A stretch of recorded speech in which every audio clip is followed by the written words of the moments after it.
We're going to start off with a panel focusing on why my technology would appear cheap at twice the price, essentially looking at um, how investors and founders evaluate technology. And it might seem obvious that technology is a key factor in driving company value, but it is rare in my experience that it does so in isolation. So I'm really looking forward to discussing with my fellow panelists. So without further delay, I'm going to hand over to Michael O'Kane from CoolReach Logistics, who is going to moderate the session. Thank you, AJ. I thought I'd be the opening batsman, but those two have already woken you up, I hope. So I'm feeling a little bit more relaxed with what lies ahead.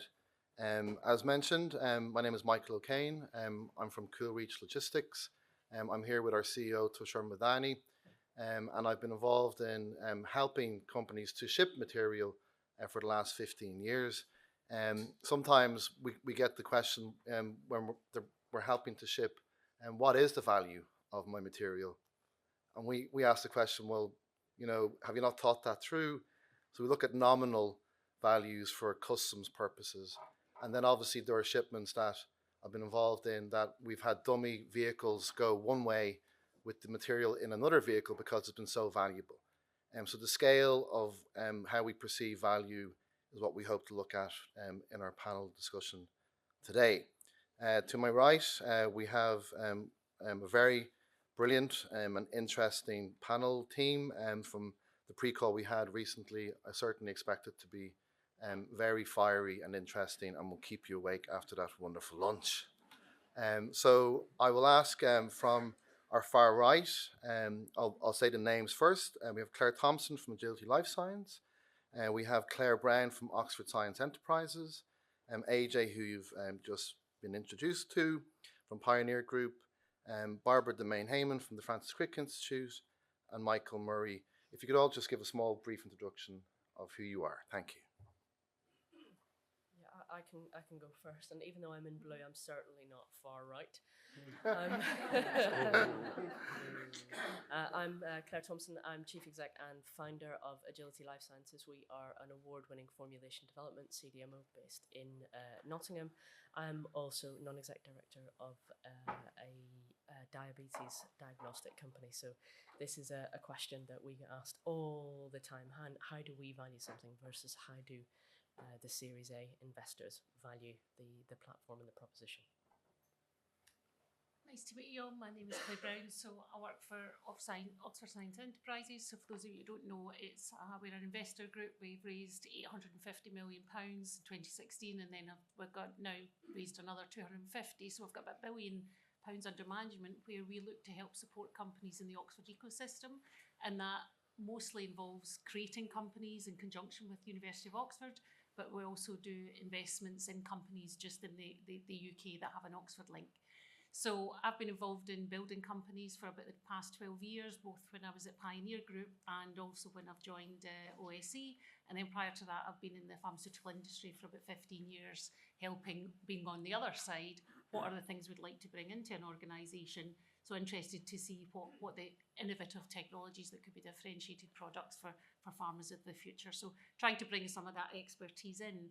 And I think from an evaluation perspective and the subject of today, I've been involved in negotiating both on the inside, when I've been on the pharmaceutical side to bring in products in, and then also thinking about talking to academics and what they think the value of their project, which ultimately is at this point in time a project, it's not a company. So that transition is something we go through quite a lot. So hopefully I'll be able to give the perspectives from both sides of the coin. I've introduced myself. Yeah. So AJ, I'm not sure what we're doing on this panel because we're not called Claire or Michael. So my name's Barbara Domayne-Hayman. I wear a variety of hats. So I think for the purpose of this discussion, I kind of have a foot in both camps. So I'm Chief Business Officer of a clinical stage company called Ajetunmobi Therapeutics. I also entrepreneur in residence at the Francis Crick Institute, where I've got involved in a lot of entrepreneurship training, and including setting up an accelerator program called KQ Labs, which selects 10 companies in data-driven health from across the UK each year. We've had 60 through the programme already. So obviously I'm exposed to a lot of early stage companies through that. I'm also on the ventures side because I've been involved with the Cambridge Enterprise Ventures, so previously known as seed funds, been on their investment committee for about 8 or 9 years. And I'm also on LifeArc Ventures Investment Committee, and I'm also a Cambridge Angel. So I kind of see the valuation conversation from both perspectives, which is interesting but sometimes confusing. Hi, I'm Mike Murray. I'm here in my Michael Murray International Partners guise today, but I'm also CEO of an early stage antimicrobials company and chairman of another company. But what I do in my own business is I work with clients right across the commercialization trajectory. They can be small companies, they can be mid-caps. Sometimes I'm dealing with major multinationals that have a tricky little commercialization issue that's not typical of their day-to-day life. And in terms of valuation, when we had the warm-up on this, it was abundantly clear that there are lots of myths that are held by people who have not been through this process before, and a belief that this is all very scientifically and rationally done, and it's not, which is probably why it's the topic that it is. So I think we can look forward to a pretty decent conversation. Thank you, Michael. And here I am again, the other Michael. I mean, in some ways, the way the day has gone so far, I mean, I'm quite fascinated by the fact that we already had discussions on looking at, you know, when the deal has been signed, how you get to investment parts, but we want to bring it back, right, to how it all begins. So maybe, Claire, from your perspective, can you take us a step back to what it feels like at the very beginning of assessing where do I go with my concept, my tech value? And we defined it as it can be seen as exceedingly inexpensive. If you're saying something is, you know, cheap but twice the price, how do we bring it to actually something that is potentially worth a value? Yeah, absolutely. It's incredibly difficult because you're not just looking at what's the gap in the market, but what's the market for that gap. So we've done an awful lot of work around market size, so the patient population, what the demographics for the patients is, looking at who are the payers in each of those jurisdictions and what are they paying at the moment. Could you increase the price for an incrementally or significantly better product? And for quite some time, it felt like we were drowning in data, but was it there? Were we looking at the right data? And really what it came down to was it didn't matter what we thought the value was, because, and I'm hoping that the investors on the panel will agree, or this will become a very fiery session. They have an idea of what the value of your product is in that market. So don't be fooled, your investors are extremely knowledgeable across the base. So we had an idea of what the product would be worth in terms of commercialization. Would it be worth it, say, TRL 6? Would it be worth it at TRL 4? But that is just the starting position, and then it's all open for debate and discussion and finding that either right single investor or right investor partnership to begin with. Excellent. Yeah, I guess that's true. I think doing a more scientific approach of understanding your valuation, be it looking at comparables in the market, discounted cash flow if you've got revenue and you think that's the best way to go. I think what it gives you though is it gives you the confidence to go into those negotiations and what you think your product is worth. So it's still worthwhile doing them, even if ultimately it does come down to what the investor's willing to pay. And then it's also having that overlay of what's the current market trends, because what things were worth in 2008 when a comparable company raised money is very different now. So I think it's about putting it into context of that before you even have the discussions. I think is quite a key thing. And I just think there's no black or white. It is a bit of an art, but I think the more that you can, if you've got a platform technology, what I feel is, if you've got platform technology, the first thing you can do is really understand that addressable market, not the diabetes market where you're going to cure all, but how you're actually going to get to that precision medicine to get the actual patient group that's really going to benefit from your product. And if you have a really solid case for that, all the other indications that can bolt on over time are an upside. But if you really have that addressed and the product can wash its face, that'll get an investor interested, it'll get a pharma interested. I think the mistake people make is that they think their product is going to come in or their platform and going to generate 3, 4, and 5 products. But that 3, 4, and 5 products are 3, 4, and 5 costs to develop them of clinical trials that could be 300 million each. So I think it's being realistic in the time frame on when you want to exit and how much of that pie you want to own by the time it gets to a point where you could be acquired. But if you paint the vision, both the short-term vision as well as the longer-term vision, you'll get some kudos for that, for having that vision and having thought it out enough on what your clinical plan is. Even if you ultimately intend to sell it as a pre-clinical company, I think having the vision of what your first clinical patient group would be is nigh on essential in order to get the full value of something. Well, thank you, Claire and Claire. So, AJ, if you're listening to that, right? So, self-perception, evaluation, you know, Claire's given a good example. The far right Claire, not the far right Claire, around the see that on social media. The idea, the concept, and then you know, our second Claire, you know, Claire Brown saying, well, you know, there's an idea, there's a potential market. How do we get from the self-perception evaluation piece to the actual, okay, now I've got to go speak to people? Yeah. So what I always tell people is, or probably 2 points I want to make. Firstly, people transact with people, right? And knowing your investors, so what I mean by that, there is somebody on the other side who you're going to do a deal with, right? And you need to know how they tick. You need to know what motivates them. You need to know what their investment thesis is. You need to know what they care about.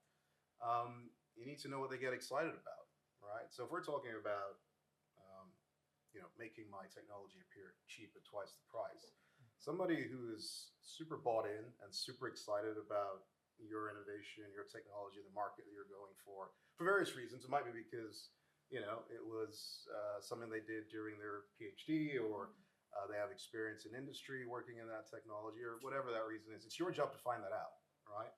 So what makes that person tick, and how do I get them excited about what I'm doing, right? So people transact with people, and that is a lever you can pull in terms of you know, going into negotiations on valuation.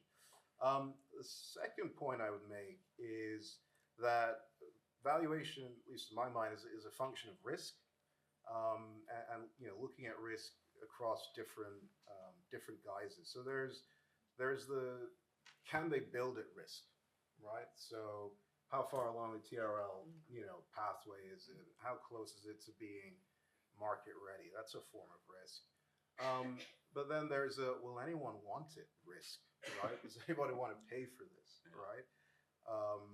You know, who's actually going to transact with this technology, right? Is there a market for this?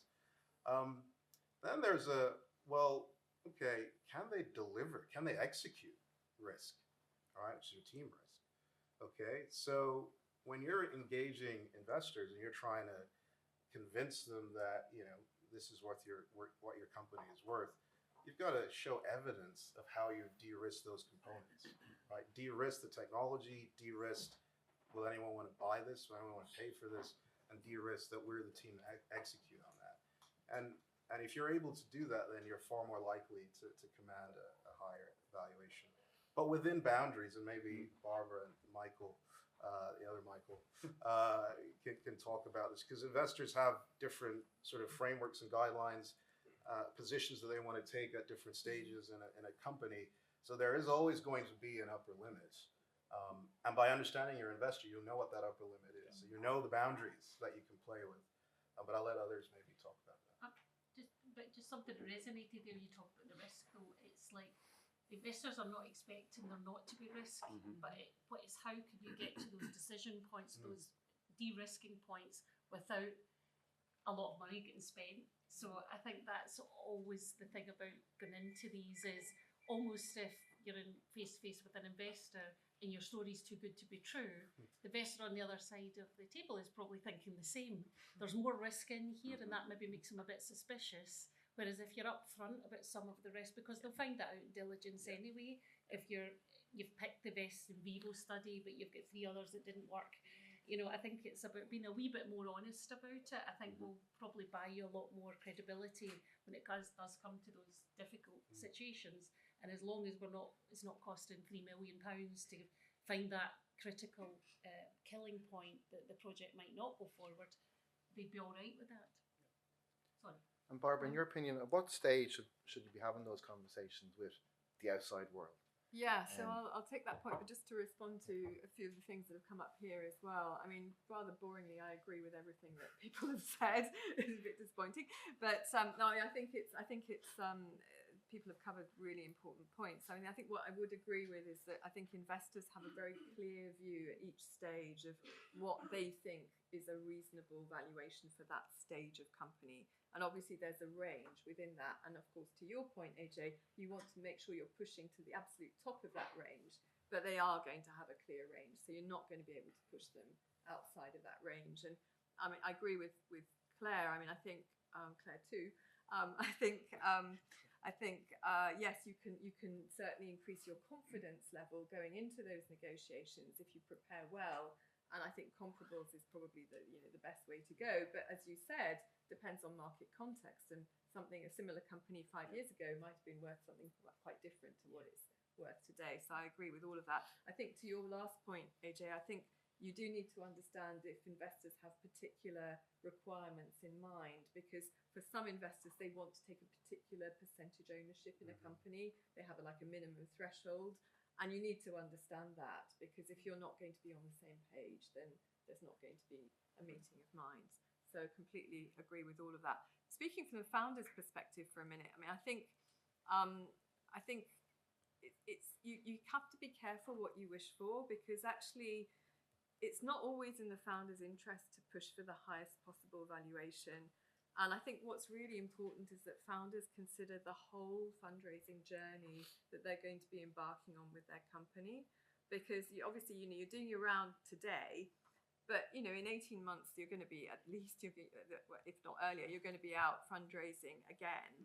And that next round, you've got to think about what the valuation is likely to be at the next round. Who are the profile of investors that you want to get into the company? All those things. And if you end up going with, a group of relatively inexperienced investors at the beginning that are prepared to give you an unrealistically high valuation, you're not doing yourself any favors at all as a founder, because you're just going to have, a lot of tears and acrimony when it comes to the next round. So I think that's one of the points I wanted to make. Michael, that commercial plan, to pitch and how you present yourself. And you've probably had lots of experience of those who have done that well and those who may not have done it so well. And listening to what we've heard so far, how does it look when we're getting into that room and everything hangs on? Yeah, I always feel sorry for the early stage company personnel who believe it's absolutely 100% about the technology, and we just need some money. And there's a market out there somewhere, I think, and everything's disjointed. So the worst presentations you see usually happen when there's an early stage team that's just not been mentored, doesn't have access to the right support or experience, and probably sends in the founding academic for a 25-minute presentation who for 24 minutes and 40 seconds talks about the electron orbitals around histidine 581 in this protein that they think is the most exciting thing ever. What they haven't heard while they were talking was the deafening sound of people falling out of their chairs with boredom, and they've lost the audience. And so, it's incumbent on whoever's supporting early stage teams to really prep them for what's coming. Investors play games. They'll really behave quite rudely at times to see, do you get upset and emotional? They will challenge things that you say to see if you become defensive or not. And that's an exercise in its own right. So prepping people for going into that room is essential. And also preparing them for the fact that however dazzling the performance is, and it might well be, today's not the day that investor is going to jump in. They may not jump in ever. There's maybe going to be a second or a third encounter where you're going to be asked the same stuff again. And you say, hang on, I told you this in January. what's going on? It's the investors testing the mettle of the team and understanding, is this team robust? Do they cope with this stuff? Do they understand what they're stepping into? And yes, coaching teams can be quite hard, where you may have a very dominant academic who's never been wrong about anything, is also the dean of R&D at a big university somewhere in the UK. Nobody says no to that person, ever. And suddenly they're surrounded by people who have more expertise than they do in things they don't really truly understand, and are actually using the NO word rather too much for their liking. So there's a lot of dynamic you have to get across. And when I'm working with teams like that, the things we're looking for are, can these people learn fast enough to make that transition? Will they accept they don't have all the expertise they think they have? And will they actually form a true team where they talk about the science maybe, but then they turn it over to the business person who's then going to talk about the commercial proposition and what that looks like. So it can be a car crash. It can also be stunningly brilliant when you just get the right team, talking to the right investors. Both sides have done their homework. Everybody knows why they're in that room and what they're going to talk about. So, Michael, I think I didn't answer your question about the stage of when people should be talking. Yeah. So, so just to come back on that. So, I think the point is to start talking very early, and ideally start talking before you actually need money, because the best conversations that you have with investors are actually when you're not desperate for the money. So, you can have a much more kind of wide-ranging, get-to-know-you conversation. And also, you can say to the investor, look, this is what I plan to do over the next 6 months.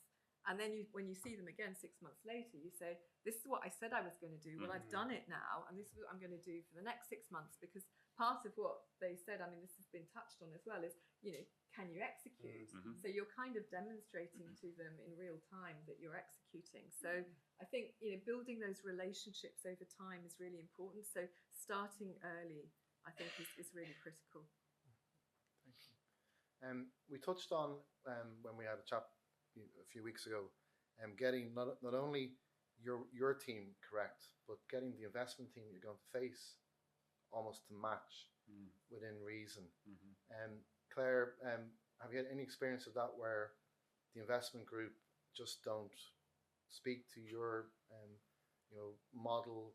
I know at the event we had on Helix, there's a lot of talk about Boston, right? In Boston, how people wanted to invest a lot of money, and then the teams that were coming over from biotechs felt, well, actually I only wanted 10, they want to offer 100. Is there something to be learned in making sure the people on both sides are kind of at the same stage? I think absolutely, and I'd echo what AJ said earlier. People work with people and understanding each other, and the piece around when they will invest, what the expectations are and how much they will invest, and also who their co-investment preferred partners are, is really important, so that you're all moving in the same direction. Your expectations are managed pretty early on, rather than going into that room or rooms and then being faced with disappointment or despair. So, completely agree. Do this early. Do your homework, not just on your product and on your market, but on the people that you're going to speak with. There's a famous, well-known quote. If you want money, ask for advice. If you want advice, ask for money. It's probably not a bad way to look at things. That early engagement is really important, and the best way to do it is to ask them for their advice. Yes. And get a sense of, as Claire was mentioning, what makes them tick, what makes them drive. Are you guys a good fit? As Barbara mentioned, you're building a relationship, and then you're demonstrating execution when you actually are asking for money and saying, well, I spoke to you 6 months ago, and this is what I've done. Yeah. Builds confidence in your ability to execute in the future. And also, I spoke with the partner that you normally invest with, and they've told me this. We've built the relationship with them so that you show that you have an understanding, and perhaps put the pressure on them to co-invest.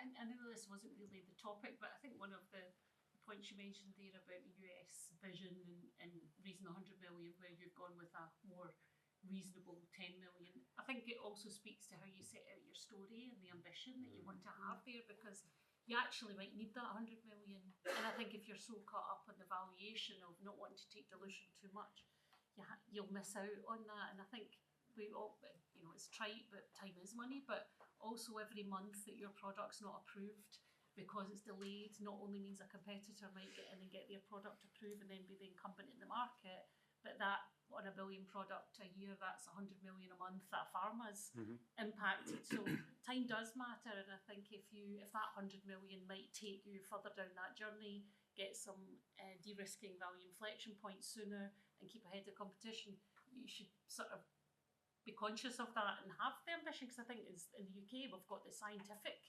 credibility and the expertise, but maybe we do need to work on our being a bit more selfish on what we actually need to move it to those points, because we see with companies like Curie Bio now coming to the UK, they're saying that the science is top notch, but they're very keen to kind of free the founders and say how can they help them on that journey. So I do think there is an element of us having to sort of take control of our own reins, unless we want to be eclipsed by other nations.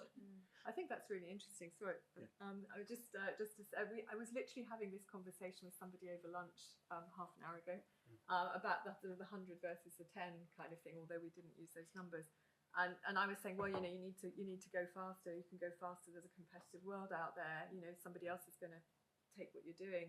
And he'd actually been previously involved in a company which had raised a lot of money. And his view was that actually, that if you raise a lot of money and you don't necessarily spend it on the right things, you may not be capital efficient. And then and then on top of that, of course, you've got a high valuation, which burdens you for your next round. So it was kind of more a case of, well, you need to be, context specific and not raise more money than you. I mean, yes, I mean, this is the opposite problem to what we have here, because normally we're drip feeding companies, which is terrible. But you don't want to go to the other extreme and raise more money than you need, because then you won't be capital efficient, and that will come back to bite you in the end. So I was taking your position over. No, exactly. If you've got a big post-money valuation for the next round, I mean, step-ups I know are hard to get right now. But you're right, and then your science doesn't always work according to plan. So you've got a high post-money, you're going out to raise, you're going to end up with a down round, at worst, or maybe a flat round. But actually, the investors that have taken that risk on you at the beginning, they're then going to have to go back to their committees and say either we need a bridge to get to that value inflection point, or we're really struggling and we're going to have to take a down round, and then they're not happy. So it's almost, they always say under promise, over deliver, but I do think in this case you have to be realistic on what you are going to be able to achieve, but nothing can compromise getting those value inflection points, because your investors will hate to have to go back to their investment committees, and so because they've taken a personal risk to champion you to their IC, and it doesn't look good on them personally, not just as a fund metric. I loved the way you said a reasonable 10 million. And I thought that's quite interesting. That to me is quite a British perspective on investment, and I think the other side of this coin is that if you truly believe that your business plan requires 74 million, probably Britain's not where you're going to raise that money, at least not quickly. And then you have to make a judgment. Are we going to do it in increments? Which means that the senior management team, the CEO and FD certainly, are not going to be in the office for the next 2.5 years. They're going to be on the road. And I do get frustrated sometimes when I see really talented teams that are slightly hobbled because the senior management team's out fundraising, when in fact they could be driving the business a bit harder. So there's so many balances here, and if you're thinking, well, why would I go to America? That's possibly one reason. The other is it's still the biggest or joint biggest healthcare market for most of the products that we're thinking about in this room. So it does have its pros. The cons are, you might be in your early 30s, 2 small children living at home. It's not feasible for you to move from Bedfordshire to Chicago or Boston, and that's just reality. You might have to open up an office in the US so that you have that domicile residence and are more accessible to that investment community. But I've spoken to companies that have done that, and it becomes really challenging. Total management team, 5. Where 2 of them, they're over there, 3 of them are here, and they're 6 hours apart time zone every day.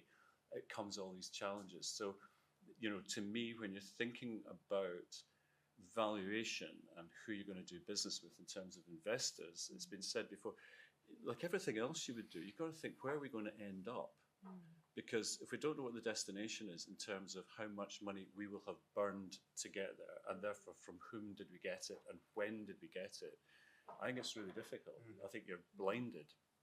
I think, and yeah. another point also to that about raising enough capital, and having been in the company building side of things where we're having the first CSO or the first CEO, to get those really good people, they've got lots of opportunities they can go to, and they're not necessarily going to take a risk on joining a company that's got 5 million on its balance sheet and a runway of a year.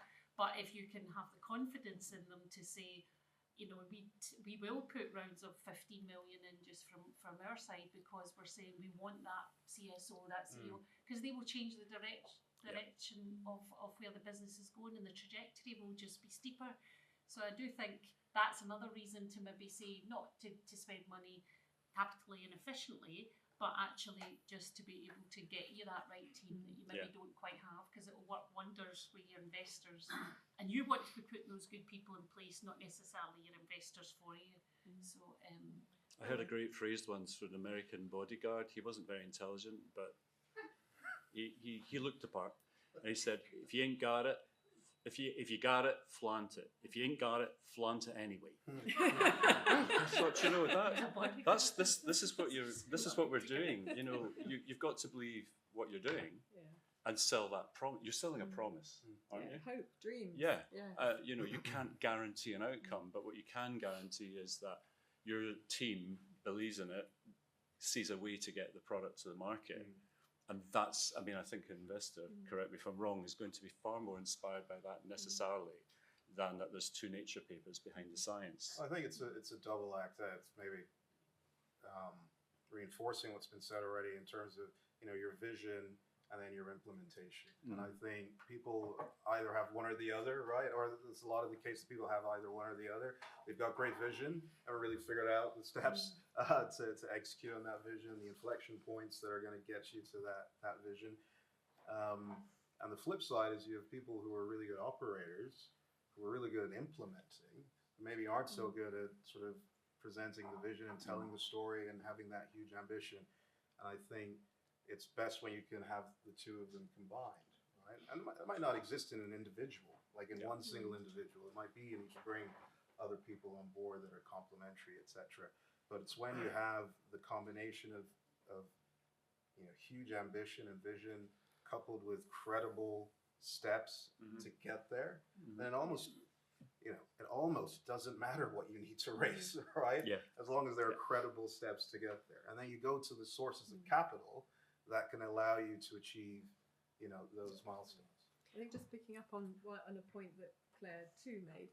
I think, you know, of course, if you have OSE in your company, you know that they can follow on and follow on big.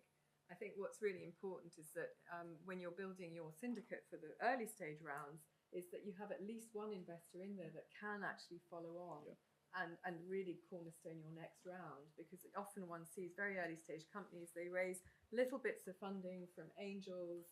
None of those investors can really lead their next round or even sort of get it going.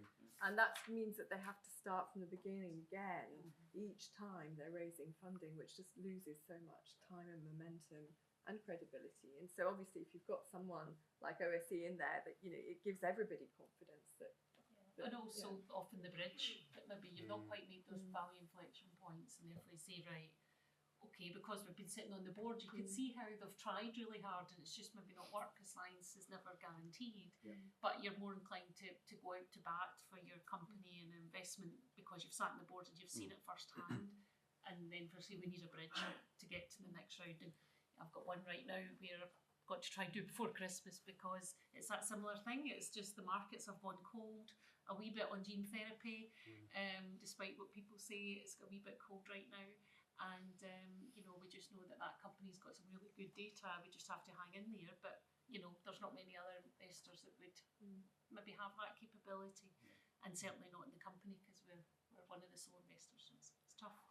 We've talked quite a bit about the Britain versus Boston case, but we don't have to necessarily look West, there are a lot of early stage companies are actually looking east, so the Arab states. So should we be looking at Bahrain versus Britain versus Boston, and what the potential is there?